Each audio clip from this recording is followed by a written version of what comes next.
মৰমৰ ছাত্ৰ ছাত্ৰীসকল, আজি আমি আলোচনা কৰিবলৈ লৈছোঁ একাদশ শ্ৰেণীৰ শিক্ষা বিষয়ৰ প্ৰশ্নকাকতখন। 2019 চনত একাদশ শ্ৰেণীৰ যিটো ফাইনেল পৰীক্ষা আছিল তাত অহা এই পেপাৰখনৰ বিষয়ে আজি আমি আলোচনা কৰিম। প্ৰথমে আহে 1 মাৰ্কৰ কাৰণে প্ৰশ্ন, 12টা প্ৰশ্ন উত্তৰ আহিছিল। তাৰ প্ৰথমটো প্ৰশ্ন উত্তৰ আমি চাব বিচাৰিছোঁ। শিক্ষা বুলিলে মই শিশু আৰু পৈণত বয়সৰ মানুহৰ শৰীৰ, মন আৰু আত্মাৰ বিকাশকে বুজো। কথাষাৰ কোনে কৈছিল? মহাত্মা গান্ধীয়ে। ৱেবছাইট এটাৰ প্ৰথম পৃষ্ঠাক ডেছ বুলি জনা যায়। খালী ঠাই পূৰণ কৰা আহিছিল এইটো হ'ব হোম পেজ।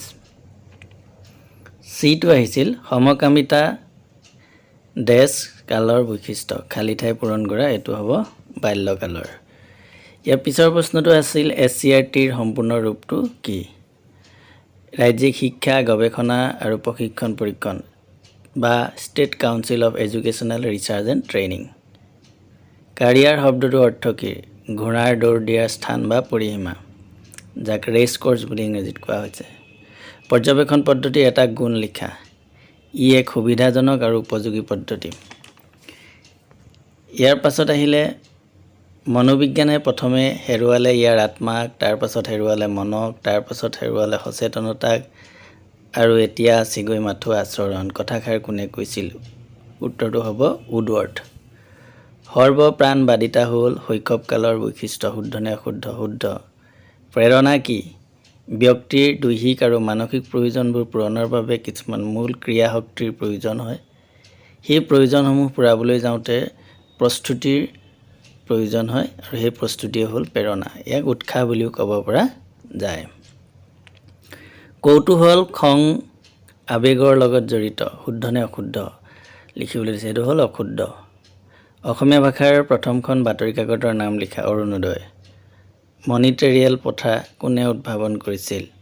ডক্টৰ এণ্ড্ৰিউ বেল। এতিয়া আছে 2 নম্বৰৰ প্ৰশ্ন উত্তৰবিলাক।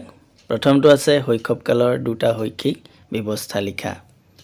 আমি এনেধৰণে ক'ব পাৰোঁ, শিশুৰ সুপ্ত প্ৰতিভাৰ বিকাশৰ প্ৰতি নজৰ দিব লাগে বা চকু দিব লাগে। শিক্ষাৰ ক্ষেত্ৰত সুস্থ আৰু শান্তিৰ পৰিৱেশ গঢ়ি তুলিব লাগে। UGC গঠনৰ দুটা উদ্দেশ্য লিখা। প্ৰথমটো হ'ল বিশ্ববিদ্যালয়সমূহলৈ অনুদান কিমানকৈ আগবঢ়াব বা ব্যয় কিমান কৰিব তাক নিৰ্ধাৰণ কৰা। খ হ'ল বিশ্ববিদ্যালয়ৰ কাম কাজত সমন্বয় ৰক্ষা কৰি উপযুক্ত মান বৰ্তাই ৰখা। বিভিন্ন ধৰণৰ তোমালোকৰ কিতাপত আছে, আমি এই দুটা উল্লেখ কৰিছোঁ। ইয়াৰ পিছত আছে দূৰ সন্মিলন টেলিকনফাৰেন্সিঙৰ দুটা প্ৰকাৰ। শ্ৰব্য দুৰ্লাভ সন্মিলন বা দৃশ্য দুৰ্লাভ সন্মিলন, অডিঅ' এণ্ড ভিজুৱেল এনেকৈ লিখিব পাৰি যায়। ডিটো আছে সামাজিক পটভূমিত শিক্ষকৰ সন্মুখত আহি পৰা দুটা প্ৰত্যাহ্বান উল্লেখ কৰা। ইয়াত প্ৰথম কথাটো হ'ল জীৱনৰ প্ৰতিটো দিশতে জ্ঞান যথেষ্ট বিকাশ হৈছে। ই শিক্ষকৰ ভূমিকাৰ বাবে প্ৰত্যাহ্বান কৰি তুলিছে। শিক্ষকে প্ৰত্যেকদিনে নতুন নতুন ধাৰণা যেনে ব্যক্তিৰ বিশেষকৈ দিয়া নিৰ্দেশ, অনুশিক্ষণ আদিৰ বিষয়ে পৰিপুষ্ট হ'ব লাগে। ইয়াৰ উপৰি নতুন নতুন বিজ্ঞান আৰু প্ৰযুক্তিবিদ্যাৰ নতুন নতুন কৌশল আৱিষ্কাৰ হৈছে। শিক্ষাৰ ক্ষেত্ৰত ইয়াত প্ৰয়োগ কৰাৰ বাবেও বহু প্ৰত্যাহ্বান আহি পৰা দেখা যায়। ক্ৰিয়াভিত্তিক পাঠ্যক্ৰম বুলিলে কি বুজা? যি পাঠ্যক্ৰমে কৰ্ম বা ক্ৰিয়াৰ নীতিসমূহ অনুসৰণ কৰে তাকে ক্ৰিয়াভিত্তিক পাঠ্যক্ৰম বুলি কোৱা হয়। নৈদানিক মনোবিজ্ঞান কি? মনোবিজ্ঞানৰ এটা শাখা যি বিশেষকৈ ব্যক্তিৰ মানসিক অসুস্থতা সম্বন্ধে আলোচনা কৰে। অৰ্থাৎ এই মানসিক অসুস্থতাৰ কাৰণ, চিকিৎসা আৰু প্ৰতিৰোধৰ ওপৰত অধ্যয়ন কৰে। গুৰু মস্তিষ্কৰ দুটা প্ৰধান কাৰ্য উল্লেখ কৰা। 1 নম্বৰ হ'ল ব্যক্তিৰ চিন্তা, ইচ্ছা, আৱেগ, অনুভূতি আদি জাগ্ৰত কৰা। 2 নম্বৰ হ'ল ব্যক্তিৰ বিচাৰ, বুদ্ধি, স্মৃতি আদি কাৰ্য পৰিচালনা কৰা। সোণালী গ্ৰন্থিৰ দুটা প্ৰকাৰ। লালতী ঘৰ্মগ্ৰন্থি, আমি ইয়াৰ নাম লিখিব পাৰোঁ আৰু বিভিন্ন কেইটা ইয়াত ভাগ আছে, তাৰে ভিতৰত যিকোনো দুটা লিখিলে হ'ব।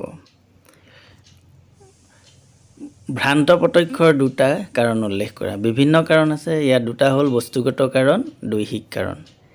আৱেগৰ দুটা বৈশিষ্ট্য লিখা। আৱেগ আৱেগৰ এটা বহল পৰিসৰ আছে। সকলো ধৰণৰ মানসিক শক্তিসম্পন্ন জীৱনৰ ক্ষেত্ৰতে আৱেগ বিৰাজমান। আৱেগৰ ক্ষেত্ৰত কোনো বয়সৰ সীমা নাথাকে। বাল্যকাল বুলিলে কি বুজা? 6 বছৰৰ পৰা 12 বছৰ বয়সৰ এই সময়ছোৱাকে বাল্যকাল বুলি কোৱা হয়। ই হ'ল বিকাশৰ দ্বিতীয় স্তৰ। প্ৰবৃত্তি পৰিশোধনৰ দুটা উপায়: কাৰ্যৰ অপব্যৱহাৰ বা অব্যৱহাৰ আৰু আনন্দ আৰু বেদনাৰ প্ৰয়োগ। ইয়াৰ উপৰি বিভিন্ন ধৰণৰ আছে। উন্নীতকৰণ, অৱদমন, ইয়াৰ ভিতৰত দুটা লিখিলে হ'ব। এতিয়া আমি 4 নম্বৰ যিবিলাক প্ৰশ্ন উত্তৰ আছে তাৰ চমুকৈ আলোচনা কৰিম।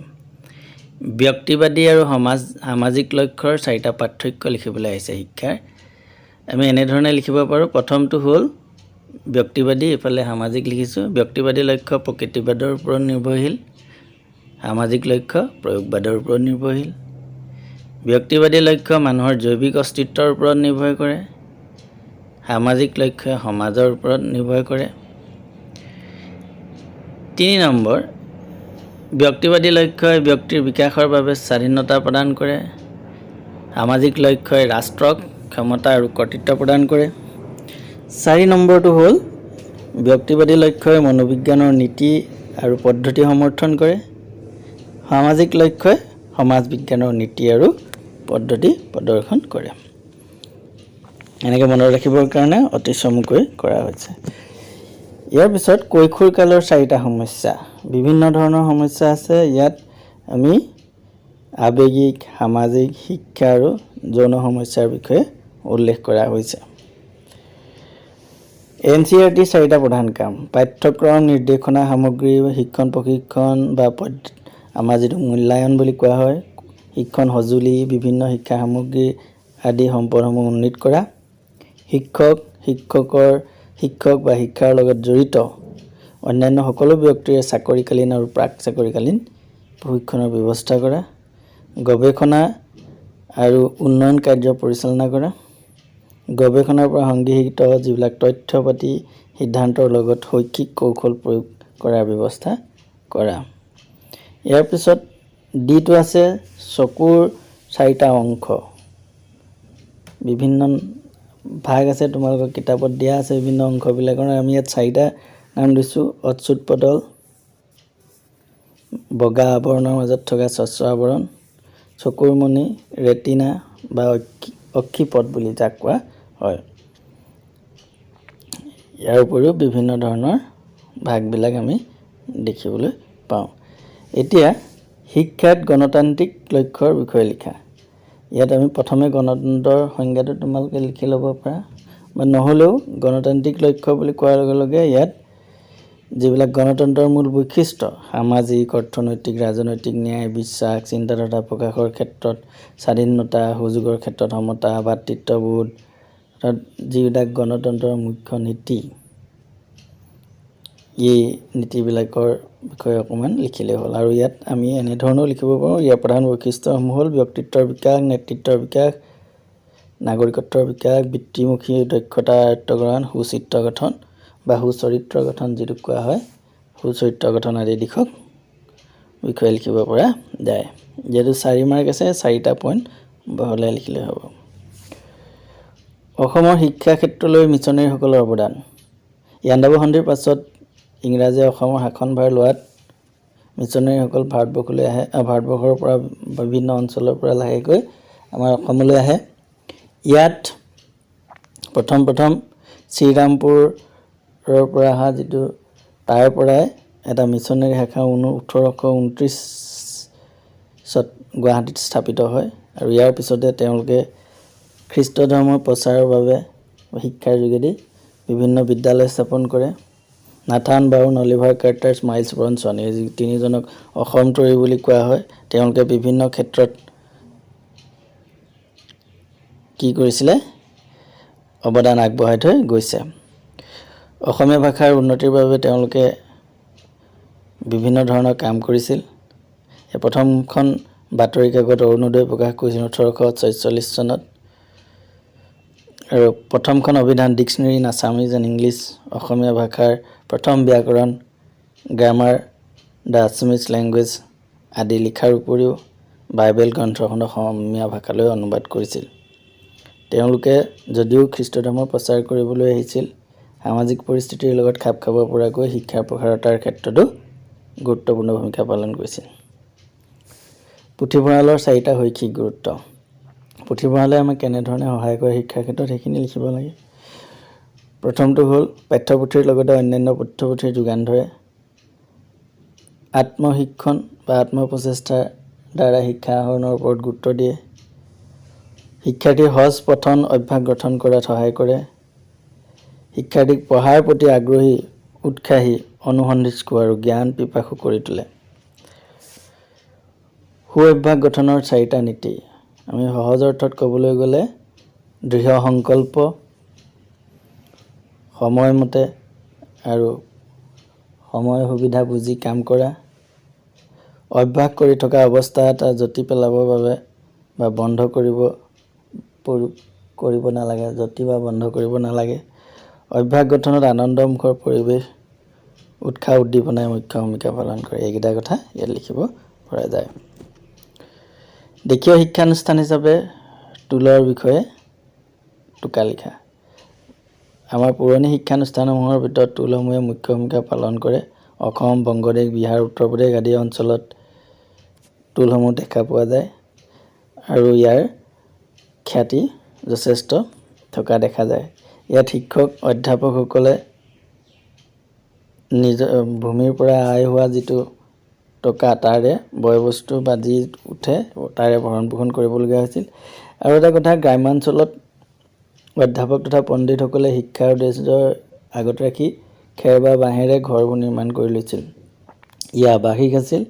প্ৰতিখন টোলতে শিক্ষাদানৰ বাবে 25জনকৈ শিক্ষাৰ্থীক নামভৰ্তিৰ সুবিধা দিয়া হৈছিল।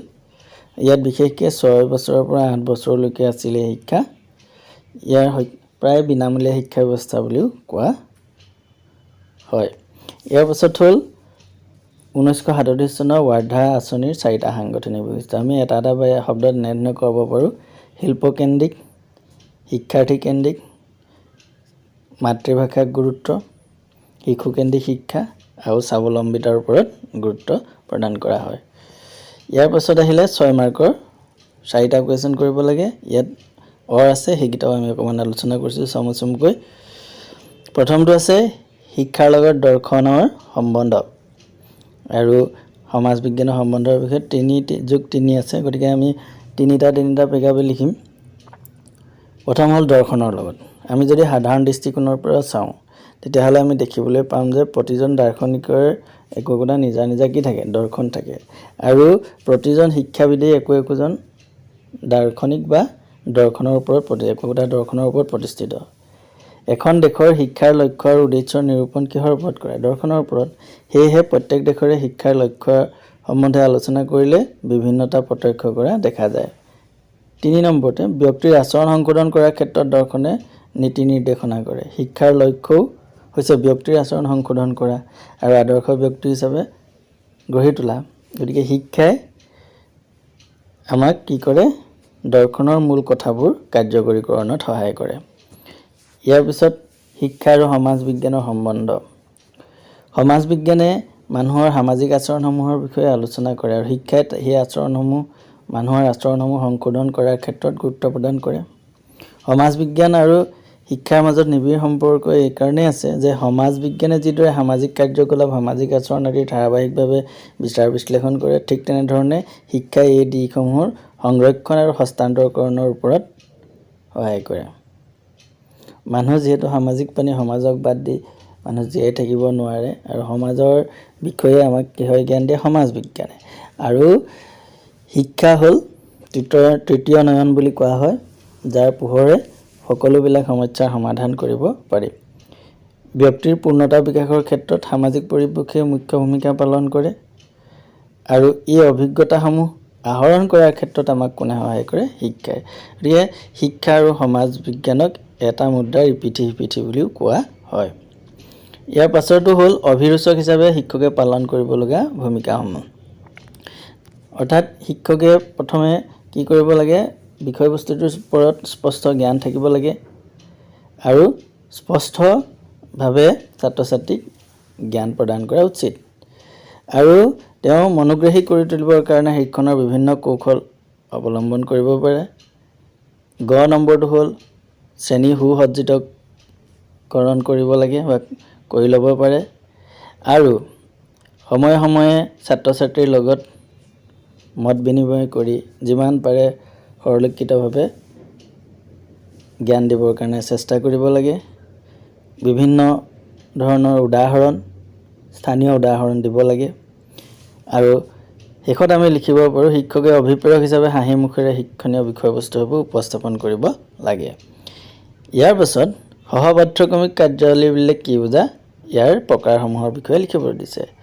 অৰ্থাৎ ছাত্ৰ ছাত্ৰীসকলৰ সৰ্বাংগীন বিকাশ সাধনৰ কাৰণে অৰ্থাৎ শাৰীৰিক মানসিক আধ্যাত্মিক আৰু সামাজিক তথা বিত্তীয় গুণ ৰাখিৰ বিকাশ সাধনৰ ক্ষেত্ৰত সহপাঠ্যক্ৰমসমূহে পাঠ্যক্ৰমৰ বিষয়বস্তু আগবঢ়াই নিয়াৰ ক্ষেত্ৰত যথেষ্ট পৰিমাণে সহায় কৰে। ইয়াৰ প্ৰধান ভাগসমূহ হ'ল শাৰীৰিক কাৰ্যাৱলী য'ত আমাৰ অংগ সঞ্চালনৰ পৰা আৰম্ভ কৰি বিভিন্ন ধৰণৰ খেল ধেমালিসমূহ অন্তৰ্ভুক্ত কৰা হয়। দ্বিতীয়তে হ'ল শৈক্ষিক কাৰ্যাৱলী যাৰ জৰিয়তে ছাত্ৰ ছাত্ৰীৰ বৌদ্ধিক ক্ষমতাসমূহৰ বিকাশ সাধন হয়। সামাজিক কাৰ্যাৱলী সমাজৰ লগত জড়িতকৰণ যিবিলাক কাৰ্য যাৰ জৰিয়তে ছাত্ৰ ছাত্ৰীসকলৰ মনত সহযোগিতা নেতৃত্ব ক্ষমতা গণতান্ত্ৰিক মূল্যবোধ আদিৰ বিকাশ সাধন হয়। NCC ৰেড ক্ৰছৰ কথা ক'ব পাৰি। আৱেগিক এইবিধত ছাত্ৰ ছাত্ৰীৰ আৱেগিক দিশটোত পৰিণত কৰি তোলে। ইয়াৰ বাবে গীত বাদ্য নৃত্য বা বিভিন্ন ধৰণৰ কলাত্মক দিশসমূহ গুৰুত্ব প্ৰদান কৰা হয়। ইয়াৰ পাছত শিক্ষা মনোবিজ্ঞান বুলিলে কি বুজা এজন শিক্ষকে মনোবিজ্ঞান অধ্যয়ন কিয় কৰিব লাগে 2 + 4 6। প্ৰথমে আমি শিক্ষা মনোবিজ্ঞান বুলিলে কি বুজা সেইটোকে লিখিব লৈছোঁ। শিক্ষা মনোবিজ্ঞান হ'ল মনোবিজ্ঞানৰ এটা শাখা যিয়ে শিক্ষাৰ্থী শিক্ষাদান প্ৰক্ৰিয়াৰ ক্ষেত্ৰত প্ৰদৰ্শন কৰা আচৰণসমূহ অধ্যয়ন কৰে। ই ছাত্ৰ ছাত্ৰীৰ বিভিন্ন মানসিক আৱেগিক দিশসমূহ আৰু সেইসমূহ শিক্ষাদান শিক্ষণ প্ৰক্ৰিয়াৰ ওপৰত কেনেধৰণে সেইসমূহে প্ৰভাৱ বিস্তাৰ কৰে তাৰ বিষয়ে আলোচনা কৰে। ইয়াৰ কিয় অধ্যয়ন কৰিব লাগে শিক্ষকে এই বিষয়ে যদি আমি আলোচনা কৰোঁ এনেধৰণে লিখিব পাৰোঁ। শিশুৰ সম্বন্ধে জ্ঞান অৰ্জনৰ বাবে, ব্যক্তিগত পাৰ্থক্য উপলব্ধিৰ বাবে, মানসিক স্বাস্থ্য সম্বন্ধে জ্ঞান আহৰণ কৰাৰ বাবে, শিক্ষণ প্ৰক্ৰিয়াৰ জ্ঞান আহৰণৰ বাবে, উপযুক্ত শিক্ষণ পদ্ধতিৰ প্ৰস্তুতকৰণৰ বাবে আমি কি কৰিব লাগে মনোবিজ্ঞান অৰ্থাৎ বিশেষকৈ শিক্ষকে মনোবিজ্ঞান অধ্যয়ন কৰিব লাগে। 7 নম্বৰটো আছে হাণ্টাৰ আয়োগে ভাৰতবৰ্ষৰ প্ৰাথমিক শিক্ষা বিকাশৰ বাবে আগবঢ়োৱা 6টা পৰামৰ্শ আগবঢ়োৱা। প্ৰথমটো হ'ল প্ৰাথমিক শিক্ষাৰ সম্প্ৰসাৰণ আৰু বিকাশৰ বাবে চৰকাৰে ব্যৱস্থা গ্ৰহণ কৰিব। প্ৰাথমিক শিক্ষা মাতৃভাষাৰ মাধ্যমেৰে দিয়া হ'ব। নিম্ন প্ৰাথমিক আৰু উচ্চ প্ৰাথমিক স্তৰৰ পৰীক্ষা বাধ্যতামূলক নহ'ব। আইনৰ দ্বাৰা প্ৰাথমিক শিক্ষা বাধ্যতামূলক কৰিবলৈ চেষ্টা কৰা হ'ব। সাহায্যপ্ৰাপ্ত স্কুলৰ কৰ্তৃপক্ষক স্বাধীনতাত চৰকাৰে পৰাপক্ষত কোনো হস্তক্ষেপ নকৰিব। প্ৰাথমিক স্কুলৰ পৰীক্ষাৰ মাচুল পৰিদৰ্শকে স্থানীয়ভাৱে ল'ব। এইখিনি আছিল ইয়াৰ প্ৰধান দিশবিলাক। সম্পূৰ্ণ সাক্ষৰতা অভিযান বুলিলে কি বুজা ইয়াৰ 5টা বৈশিষ্ট্য লিখা। সম্পূৰ্ণ সাক্ষৰতা অভিযান হ'ল এখন শিক্ষা আঁচনি। ইয়াৰ মূল উদ্দেশ্য হৈছে প্ৰাথমিক শিক্ষাক সাৰ্বজনীন কৰি তোলা। ইয়াৰ মূল লক্ষ্য হৈছে 2010 চনৰ ভিতৰত 6 পৰা 14 বছৰৰ সকলো শিশুক উপযোগী প্ৰাথমিক শিক্ষা আঞ্চলিক আৰু লিংগ বৈষম্য নোহোৱাকৈ প্ৰদান কৰাৰ ব্যৱস্থা কৰা যাতে সকলো শিশুৰ স্বাক্ষৰ হৈ উঠে। ইয়াৰ 5টা বৈশিষ্ট্য হৈছে স্বেচ্ছাসেৱী প্ৰশিক্ষণৰ বাবে প্ৰশিক্ষণ শিবিৰ স্থাপন কৰা, চৰকাৰী আৰু বেচৰকাৰী বিষয়া নিৰ্বাচিত প্ৰতিনিধি স্বেচ্ছাসেৱী সংগঠন সমাজকৰ্মী আদিক ইয়াৰ লগত জড়িতকৰণ কৰা, বেনাৰ ষ্টিকাৰ পোষ্টাৰ কলাযাত্ৰা আদি আন গণমাধ্যমসমূহত কাৰ্যসূচীৰ জৰিয়তে জনসাধাৰণৰ মাজত প্ৰচাৰ চলোৱা। 4 নম্বৰটো হ'ল জনসাধাৰণক জড়িত কৰিবৰ বাবে বিভিন্ন সম্প্ৰদায়ৰ লোকক এনে আঁচনিৰ সৰ্বাধিকভাৱে জড়িত কৰি তোলা। আৰু 5 নম্বৰ পইণ্টটো হ'ল বিভিন্ন পৰ্যায়ত কমিটি গঠন কৰা যেনে জিলা খণ্ড আৰু গাঁও পৰ্যায়ত। গতিকে এইখিনি আছিল আমাৰ আজি 2019 চনত অহা হায়াৰ ছেকেণ্ডেৰী ফাৰ্ষ্ট ইয়েৰৰ এডুকেশ্যনৰ পেপাৰ এখনৰ বিষয়ে আমি আলোচনা কৰিলোঁ। আশা কৰোঁ ইয়াৰ পৰা তোমালোকে যথেষ্ট ধৰণৰ কথা জানিব পাৰিলা। আজিলৈ ইমানতে সামৰণি মাৰিছোঁ। ধন্যবাদ।